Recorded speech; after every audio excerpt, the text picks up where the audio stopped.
কাল একটা অভিযোগের ভিত্তিতে স্থানীয় তেবাড়িয়া এলাকার জনগণ আপনার বাড়িতে আসে এবং পরবর্তী সময়ে আপনাকে পুলিশ বাড়ি থেকে উঠিয়ে নিয়ে যায়। কি হয়েছিল গোটা ঘটনাটা?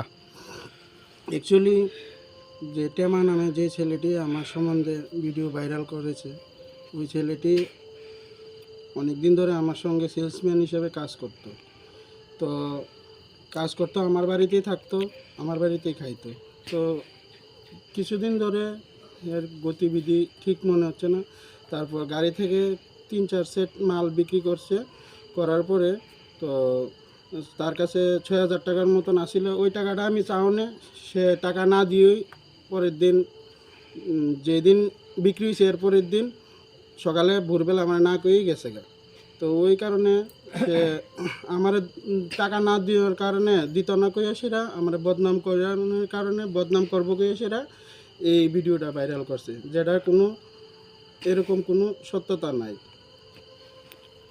এবং এই ভিডিও ভাইরাল হওয়ার পরবর্তী সময়ে যে ঘটনাচক্র আপনার সঙ্গে ঘটে বা ছাগল চুরির যে অপবাদ বা যাই বলুন অভিযোগ এবং নেশার কারবারের সঙ্গে যুক্ত থাকার বিষয়টি, পরবর্তী সময়ে যে আপনাকে এলাকার লোক আপনার বাড়িতে আসে এবং পুলিশ আপনাকে উঠিয়ে নিয়ে যায়, এই ঘটনাটা কি হয়েছিল?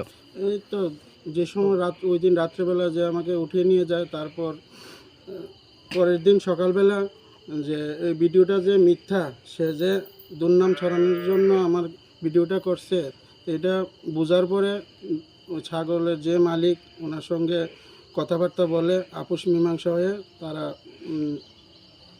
আমাকে থানা থেকে নিয়ে আসে। এই যে ছাগল চুরির বিষয় এবং নেশা কারবারের বিষয়টা, এর সঙ্গে আপনাকে জড়িয়ে যে অভিযোগটা এসছে, আপনি কি মানে দাবি করছেন এই অভিযোগটা মানে সম্পূর্ণ মিথ্যা? সম্পূর্ণ মিথ্যা এবং ভিত্তিহীন, সম্পূর্ণ আমাকে বদনাম করার জন্য এবং আমার ফ্যামিলিকে বদনাম করার জন্য এই পুরা চক্রান্তটা।